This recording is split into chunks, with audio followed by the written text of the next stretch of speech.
Assalamualaikum warahmatullahi wabarakatuh. Perkenalkan, nama saya Dile Cahya Kanita dengan NIM 199 dari Prodi Perbankan Syariah. Jadi pada kesempatan kali ini saya ingin menjelaskan tentang konsep integral dalam matematika. Jadi pertama-tama kita mulai dulu dari pengertiannya ya. Integral itu dalam matematika adalah kebalikan dari turunan atau diferensial. Kalau sebelumnya kalian belajar turunan, itu biasanya digunakan untuk mencari perubahan, misalnya perubahan kecepatan atau kemiringan grafik.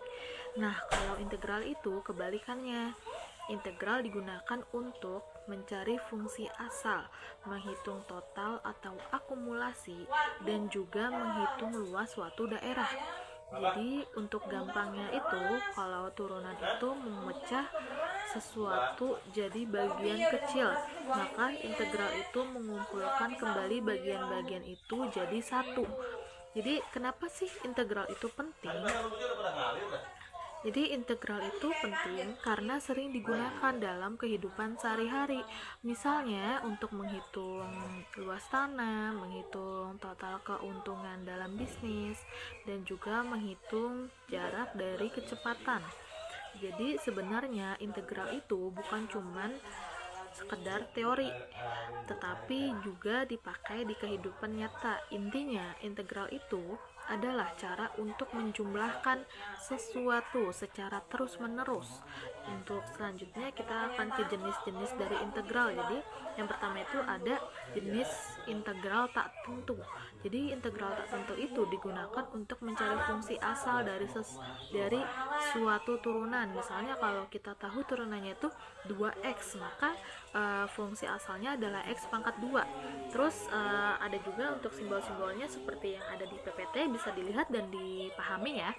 Dan untuk selanjutnya itu ada juga jenis dari integral tertentu. Jadi integral ini digunakan untuk menghitung luas daerah di bawah kurva, tapi dengan batas. Jadi kalau yang ini tuh tidak menghitung sembarang ya. Jadi dari titik awal sampai titik akhir, misalnya dari 0 sampai 2, dan atau dari 1 sampai 3. Ada juga beberapa aturan yang perlu diingat. Kalau batas atas dan bawah sama, hasilnya itu 0. Kalau batas dibalik, hasilnya jadi negatif. Integral bisa dipecah supaya lebih mudah. Ini penting banget supaya nanti kita tidak salah hitung.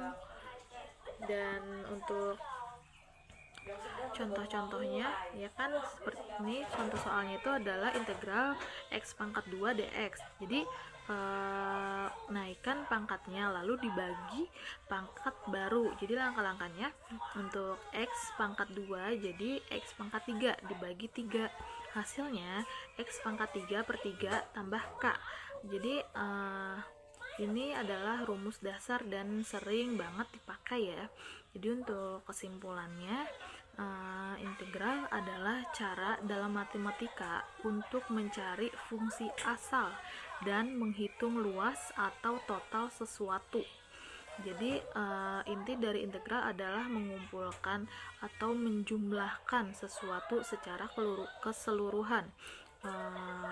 Cukup sekian presentasi atau penjelasan dari saya. Untuk kurang lebihnya mohon maaf.